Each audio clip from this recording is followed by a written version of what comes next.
Hey, students, this is Professor Gore, and this is part three of the Growth of Cities recorded lecture. And so we ended with, at part two, talking about the nativist kind of anti-immigrant backlash that took place against the tremendous amount of immigrants that were coming in the late 1800s and early 1900s. Just keep in mind that you have a transition from immigrants coming from Northern, Western, and Central Europe to more immigrants come from Southern Eastern Europe. A lot of the native-born Americans felt threatened, particularly by the growing number of anarchists coming and different religious groups, but also the poverty and the kind of illiteracy among a lot of the immigrants that were coming. So now we pick up talking about urban blacks.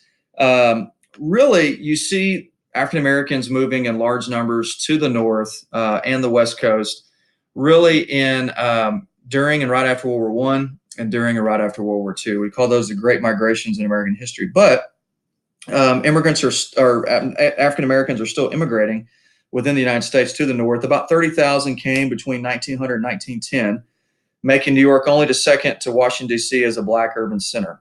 Many of these black residents began to live in scattered neighborhoods on the south side of south side of Chicago and places like Harlem. In fact, the south side of Chicago is still predominantly African-American neighborhood or area of the city, and so is Harlem in New York. Race prejudice cut down job opportunities, with 26% of Cleveland's blacks have been skilled workers in 1870, while only 12% were skilled by 1890. Many of them worked as domestics and day laborers, and blacks and recent immigrants oftentimes accepted lower wages, causing racial tension.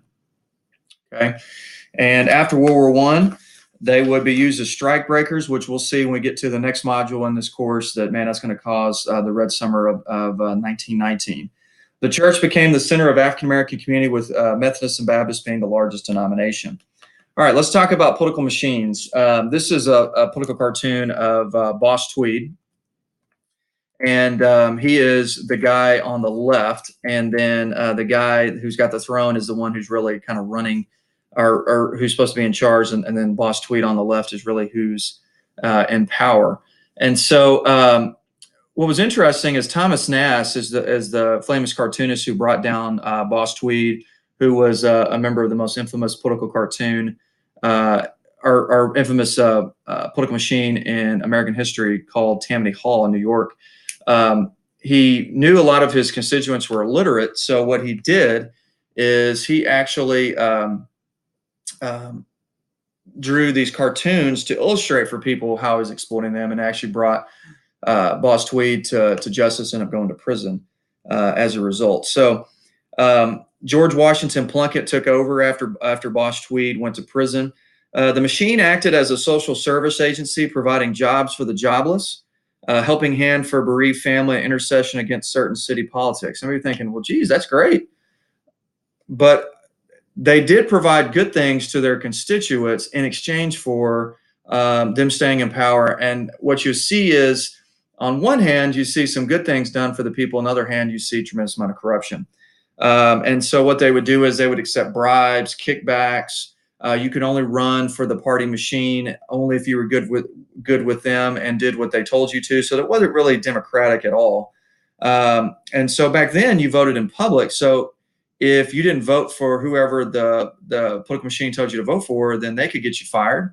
They could get you kicked out of your apartment housing. And so it really was corrupt, more so than beneficial. The Australian ballot, which was a secret ballot, would come later in the Progressive era. If immigrant groups did not vote for who the party bosses told them to, see ya.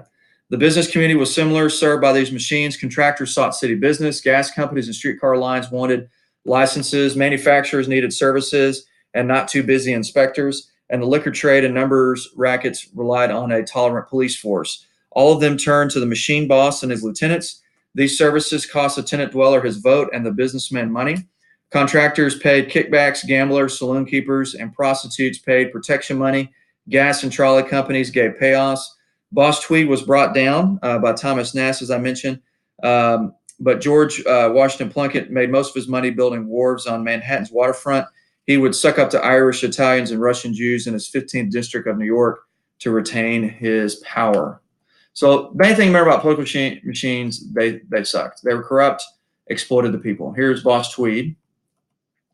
You can read about some of this stuff about graft is any illegal way of gathering money with political influence and so forth. And so this is Boss Tweed's cartoon done by Thomas Nast in the bottom left. And he did serve in Congress for a time.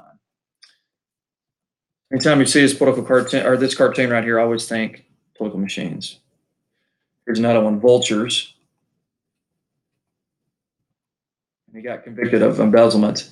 And like Plunkett had prostitutes pay protection money, and different public transportations had to pay him money, and he was corrupt.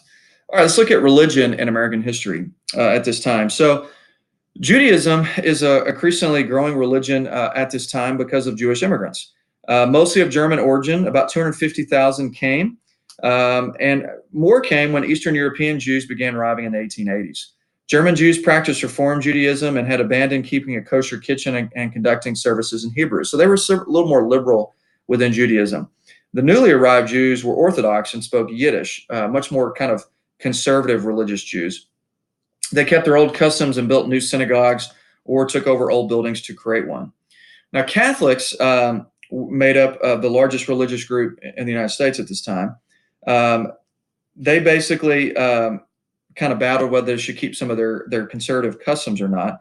Newly arrived Catholics wanted their own parishes where they could celebrate their customs, speak their languages, and establish their own parochial schools. So, in fact, Catholic private schools are the largest amount of private schools in the nation today still. And so they wanted to be able to speak their languages as well. And so a lot of Catholic immigrants, particularly the German Catholics, really were good about maintaining their traditional German culture for several generations. Ethnic parishes also flourished, and by World War I, there were more than 2,000 foreign language churches and many others that were bilingual, that were Catholic. Not without strain, the Catholic Church accommodated itself to the demands of ethnic identity in urban America. So the Catholics had to be kind of more flexible for their masses, their religious mass I'm referring to, because of the diversity that they have in their congregations. Now, for as far as Protestantism, every major city retained great downtown churches where wealthy Protestants worshipped. Prominent ministers were Henry Ward Beecher in Brooklyn and Phillips Brooks in Boston. Many of these churches were clueless to the needs of urban people, but you have the social gospel movement with Walter Rauschenbusch. So some of the more affluent ones in downtown weren't as big on doing some of the charity work, while some of the other ones that were maybe not as much were really good about providing help to those that needed it. They provided reading rooms, day nurseries, clubhouses, vocational classes, and other services. The Salvation Army, one of our most famous charities in American history, started in Great Britain and came to the United States, where it spread their message of repentance. It is actually a Christian charity among the urban poor, and built an assistance program that ranged from soup kitchens to shelters for former prostitutes. Protestants also created the Young Men's and Women's Christian Association for singles, housing for single women as especially important missions of the YWCA, so Young Women Christian Association, and then YMCA's Young Men's Christian Associations were famous for their recreational gyms, still are today in a lot of communities. No other organizations so effectively combined activities for young people with an evangelizing appeal through Bible classes, non-denominational worship, and a religious atmosphere. Beginning in the mid-1870s, revival meetings swept throughout the cities. This is another reason why historians call this the Third Great Awakening. Dwight L. Moody, a famous minister at this time, returned to the United States in 1875 from Britain and began staging revival meetings and drew thousands. He preached an optimistic, uncomplicated, non-denominational message. Later, you have Billy Sunday, who's probably the most well-known pastor in the early 1900s, while Dwight L. Moody was in the late 1800s. Billy Sunday was a former professional baseball player and was popular throughout the early 1900s and throughout the 1920s as well. And he was probably the most famous preacher, kind of the Billy Graham of his day, so to speak. So here's Henry Ward Beecher on the left, Phillips Brooks, Dwight L. Moody, always rocked a great beard, and then Billy Sunday. All right, let's look at amusement. So you had music hall, so people could see, plays, operas, musical performances, vaudevilles. For those that have me for U.S. History, when we talk about these are theatrical plays that make fun of different ethnic groups. They showed the blackface. We had white actors that painted themselves black and made fun of African Americans. They made fun of Irish, Germans. Anyways, it was a comedy routine, but very racist in its undertones. Motion pictures, thanks to Edison's motion picture camera. Nickelodeon's, which it cost a nickel to go see. It's where the channel Nickelodeon came from. These are like movies you could go see. And they were all silent. Dating, okay. Professional baseball, which I'm going to show you some images of some baseball parks at this time and so forth. But the first modern baseball game was played in 1845 by the Knickerbockers in New York Baseball Club. Abner Doubleday had invented the game in 1839 in Cooperstown, New York, which is where the Hall of Fame is. In 1868, baseball became openly professional, following the lead of the Cincinnati Red Stockings and signing players to contracts for the season. Big-time baseball came into its own with the launching of the National League in 1876. The team owners were profit-minded businessmen who shaped the sport to please the fans. Wooden grandstands gave way to concrete and steel stadiums in the early 20th century, which I'll show you a picture of in just a minute, such as Fenway Park in Boston, which my dad and I are planning on going to see a game next summer, Forbes Field in Pittsburgh, and Shipp Park in Philadelphia. For the urban residents, baseball grew into something more than an afternoon at the ballpark. By rooting for the home team, fans found a way of identifying with the city in which they lived. And you see this today in American culture, how cities rally oftentimes around their teams. Now, that's changed over time as more and more people have moved in and out of cities for work. And you might have a Steelers fan living in Dallas, or you might have a Yankees fan that might be living in LA or something. But for a long time in American history, you typically stayed put. And so, like Brooklyn Dodgers fans were extremely, extremely loyal. St. Louis Cardinals fans are still some of the most loyal fans I know today. And so you would see that play out. Here's Fenway Park, 1912. Pretty cool. Famous stadium. Forbes Field, Pittsburgh. It's been torn down. The Pirates have built a new stadium now. It looks really nice, but that was still pretty cool. Shipp Park in Philadelphia, where the Phillies played. The Phillies have a new ballpark now, but it was very kind of a square stadium. Polo Grounds, New York. I think this is one of the most famous ballparks in American history, besides Fenway and Yankee Stadium and Wrigley Field. I mean, this is where the New York Giants played. Willie Mays. Left field was ginormous. You could never hit a home run there because it was originally made to be a polo playing field. Hence Polo Grounds, but right field's a little shorter. The old Yankee Stadium. All right. So one of the things that also came about was Barnum and Bailey's Circus was extremely popular. And if you may have seen the movie The Greatest Showman, that kind of you kind of see some of that. Annie Oakley was very popular in Buffalo Bill Cody's Wild West show. Football became popular before 1889 with the Yale-Princeton game, attracted about 50,000 spectators. I bet they can't get 50,000 now. Boxing was also a popular watch. People began riding bicycles as a form of exercise, including women. Bicycles were really popular. Actually, mountain bike and road bike, so that's pretty cool. Basketball was invented in 1891 by James Naismith. And as the century drew to a close, the explosion of cities paradoxically made Americans more diverse and more similar at the same time. So newspaper readership soared during the Guild Age. That's what a lot of Americans did for entertainment. They read. It may seem shocking to you, but they actually read. Here's where some famous newspapers and magazines at this time. And you had what was called sensationalist news that we'll cover when we get to the American Expansion lecture, and we talk about yellow journalism and so forth.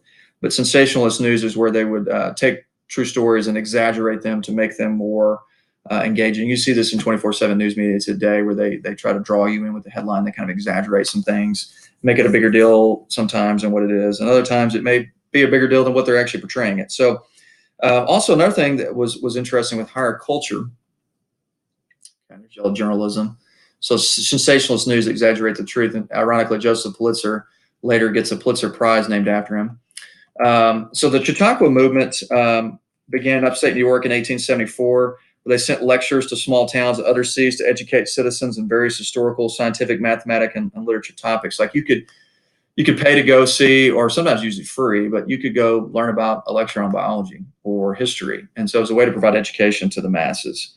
People began to emphasize the need for secondary education, and a literacy rate dropped from 20% in 1870 to 10.7 in 1900. And so higher education with the Morrill Land-Grant Act established more colleges, and 1 out of 4 were females by 1900. Now, guys, actually more girls go to college now than men. It should be about 50-50. And then you also had the founding of black colleges like Howard Institute, Hampton. Hampton Institute and Howard University. Howard University is famous up on the East Coast, and Atlanta University. And then, of course, now we have a lot more throughout the South. A lot of philanthropy, a lot of wealthy millionaires gave some of their money before they died or after they died to universities to expand their programs. And actually, many of them were able to grow and expand their degree programs and so forth. John Hopkins opened up in 1876 and had the first graduate degrees. Today, John Hopkins got one of the best medical programs in the country, and John Hopkins Hospital is considered one of the top 5 in the nation. So people kind of quit using old folk remedies and replaced them with modern medicine, thankfully. William James was the best known intellectual in America at this time and served on the faculty at Harvard. He wrote many textbooks that helped their respective fields as well. Now, Booker T. Washington and Webb Du Bois are 2 famous African-American leaders at this time. So I covered them a little bit later in a later lecture, but I'll go ahead and mention them now. Booker T. Washington founded a school in Tuskegee, Alabama. He was a former slave, self-literate man, so he taught himself how to read and write, which is incredible. He is going to be okay with segregation so long as African-Americans had economic opportunities. Now that's pretty crazy to think about today, but for that time, he was seen as more of a moderate. Now, somebody who was seen as more of a radical at the time was Webb Du Bois. So where you been? I've been hanging out with Du Bois. But Webb Du Bois was a famous African-American leader, came a little bit later than Booker T. Washington, but they were contemporaries for a portion of their life. Webb Du Bois actually liked Booker T. Washington, but they were very critical of each other. Webb Du Bois wanted segregation now, not later, but now. And he called for the talented 10% of blacks to rise up and lead the African-American community out of segregation and poverty. Now, that's going to be different than you see later in the Civil Rights Movement, which was from the ground up grassroots movement, which is why it's more effective. It gets everyday average Joe African-Americans involved, and it's much more successful. Now, George Washington Carver is arguably one of the most famous, if not the most famous chemist in American history, because he was able to, with peanuts, develop all different products like shampoo, of course, peanut butter, which is awesome. Anybody that creates peanut butter is double thumbs up in my book. But all these different products that he developed using the peanut, breaking it down to its chemical level. And one of the great, brilliant academic minds of American history. And definitely the most well-known African-American chemist, but arguably top 3 most well-known chemist in American history. So you can look at George Washington Carver and just tell this guy's brilliant. You can tell by the intent look in his eyes. He's just incredibly smart. And in fact, all 3 of these men are extremely brilliant for their time. Now, Elizabeth Blackwell, first female doctor in American that we know of in American history, actually graduated with her MD, so her medical degree, and she pushed for the women's rights movement in the early 1900s. One thing that another thing that came out, Senator George wrote this book called Progress and Poverty, which said that really this rising property values that kept the rich rich and the poor poor. And so he was saying that you should tax the rise on property values. Anything increase, so let's say you bought land for $100,000, increase 120, you should pay $20,000 in taxes. I don't know about that. Now, you also developed the art museums. So the Metropolitan Museum in New York was famous. J.P. Morgan gave a bunch of money to that. Museums and libraries were very prominent. I kind of covered this talking about in the Capitalism of Labor lecture with philanthropy and so forth. The 2 most popular books in the 1880s was David Copperfield and Ivanhoe. And then Mark Twain, the man, the myth, the legend, was the most famous, or one of the most famous writers of his era. And he's still one of the most famous writers in American history, with Adventures of Tom Sawyer and Adventures of Huckleberry Finn and Roughing It. The celebrated Jumping Frog of Calaveras County was one of my favorites. So anyway, brilliant writer and famous American, also served as a nurse during the American Civil War.